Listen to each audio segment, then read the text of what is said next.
I don't know whether to be angry or impressed. Imagine getting up, getting ready, heading out the door, noticing your car is missing. What do? You file a report with the police, you Uber to work, morning ruined. So you come home from work and your car is back in its spot.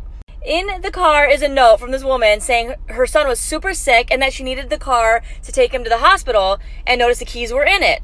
So she helped herself, and in return, she felt bad, left 2 tickets to the Dodger game inside the car. It says, you know what, I'm sorry. I mean, there's no damage to the car. The car is returned. What do? You go to the game.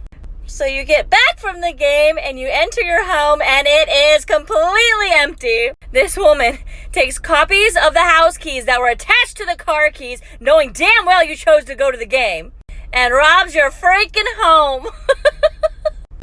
Brilliant. I mean, absolutely brilliant. So this couple comes in together to buy an engagement ring, and they had a budget of about $20,000, which is a lot for an engagement ring. But the ring that she happened to pick out was about $35,000, which is a lot of money. And she was really adamant about picking it, and he was kind of reserved, like, it is a lot of money. But she's like, no, if you love me, you'll buy it, yada, yada, yada. And he's like, you know what? You're going to be my wife, the mother of my kids, whatever makes you happy. So after they finally decide, I pack it up for them. I'm like, here you go. Have a great marriage. Have a great life. Goodbye. About 3 weeks later, the fiance comes in, and I'm thinking she just wants to get the ring size or something. And she's like, can you guys take out the diamond and replace it with a cubic zirconium? Cubic zirconium is a very cheap substitute for a diamond. So I was like, yeah, we can do that, but just give us 2 or 3 days. So she leaves, and I call her fiance because I was like, oh, this is really suspicious. And he had no idea that she came into the shop or that she was coming in. So he calls me 2 days later, and he finds out that she was going to break up with him. She would have kept that diamond, and she would have given him the fake one. He would have returned it, and he would have gotten no money back. Talk about mess. So tell me why I tutor high school students via Zoom, and Amber Alerts started going off on everyone's phones, and I started to tell students how one of my biggest fears is to be kidnapped. And I've been followed on 2 different occasions, so it's a valid fear, and it's a valid fear for anyone. And one of my students looked at me and had the audacity to say, Miss, you're pretty, but not pretty enough to be kidnapped. I started laughing so hard because you know what? In that moment, I knew I was not in my element. I was not in my element. I felt very, very ugly. I was like, okay, all right, fine. If anything, it's just reassurance. It's just reassurance. And so I went to go tell my mom what my student said. And my mom, instead of being like, oh no, Gabby, you're beautiful, blah, blah, blah, blah, blah. No. She looked at me and she said, well, you don't have to be pretty to be kidnapped. Ah! One day my mom grounded me, which means I didn't have my phone, so I didn't have an alarm clock, so I overslept for school the next day. My brother drives me to school, and since I didn't have a phone, I didn't know that there was no school because of a snowstorm. Me and my brothers, both being dumbasses, don't see that there's no cars in the parking lot, so my brother drops me off and speeds away. I'm knocking on the door for like 20 minutes waiting for them to let me in. Nobody opens the door, bro. I'm like, is there no school today? Boom, it starts to snow, and I'm like, oh fuck, I'm wearing ripped jeans with no jacket. I'm like, oh shit, what do we do now? I live like 15 minutes driving from the school. So I'm walking around looking if I can use somebody's phone. I knock on this lady's door. She opens up and I'm like, ma'am, can I please use your phone? I think she had dementia because she started screaming at me. And she's like, no, slams the door in my face. I finally find an angel like 2 streets down. And she's like, oh, of course, princess, come inside. And in my mind, I'm like, I've seen the horror movies. Thank you, ma'am, but I'm just going to stay outside. I call my mom to pick me up. And she's like, pick you up from where? I'm like, I don't know. I've been walking for 2 hours, bro. When I was 16 years old, my dad almost shot me. Here's the story. It was the last summer night before junior year, so naturally, I was at a friend's house partying. I told my dad that I was at my best friend's house. I wasn't. But I was actually at my friend's house with my friend group. They ran out of alcohol, and the only person who had alcohol was me, in my room at home. My dad is a very light sleeper, and he's also kind of strict. So it took them about an hour to convince me to drive all the way back to my house, sneak in my house, and steal my alcohol and leave.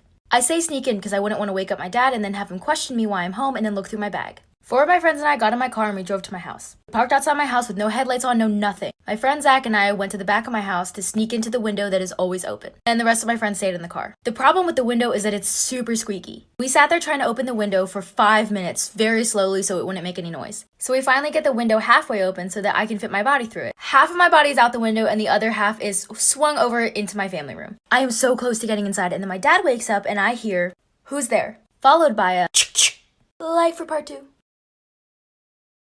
Okay, here's part 2 of me almost getting shot. So once I heard the I was like, shit! My initial reaction was just to forget everything, jump out the window and run. My friend Zach, who was with me, is literally a national track star. So he starts running too, but he's running at like 50 miles an hour and I'm running at like 2 miles an hour. And we just jump in my car. We are scared out of our minds and we tell my friends what just happened, but then one of my friends is missing from my car. He really needed to pee and we parked outside my neighbor's house, who is an FBI agent, and took a piss on his tree. But that's beside the point. Once I was sitting in the car, I started actually thinking, and I was like, oh my god, I left the window open. Yes, he didn't catch me, but the window was still open. So I was like, I have no other option but to go fix this. So I run up to my house and I go through my garage door. My garage door makes a lot of noise, so that's really good. And I know my dad's awake with a gun and everything. And so I yell out, I'm like, Dad? Pretending like I don't know what's going on. And he goes, Maddie, oh my god, I almost shot you in the face. And I was just like, I have no idea what you're talking about, Dad. Like for part 3. Part 3 of me almost getting shot in the face. So I played it off really well, and my dad was also in that sleepy mind, so he wasn't really thinking straight. So I guess that all the noises that I made previously from the window, he just thought that they were normal noises that I was making in the kitchen or something. And I was just like, Dad, what are you doing? While he's still holding the gun. And naturally he was like, what are you doing home? And I was like, oh, I forgot my medication. Can't live without that. And he just believed me and I went upstairs and grabbed everything. He was just so tired he didn't even think to check my bag or anything. Lucky for me because there was a lot of stuff in there. I said goodnight and I waited for him to go into his room. And then I just slammed the window shut. He literally never knew. I run to my car, get in the car with my friends, we go back to his house and we have a fun night. I go home the next morning and then he's like, what was wrong with you last night? Were you on drugs or something? Personally, I don't do drugs. I also actually don't drink. But he still asked me if I was high or on something the night before because I was acting really weird because I was really nervous. To recap, yes, I was very nervous because my dad was holding a gun right in front of my face. And that is the story of how my dad almost shot me. So this is probably my favorite story about my cheating ex. As many stories as I have on him, this one happened after we were broken up. He had left me for a girl that he was seeing on the side, and we hadn't spoken in months. We had both blocked each other on pretty much everything. But as most girls do, I do have my fake Instagram account, and he seemed pretty happy in his new relationship.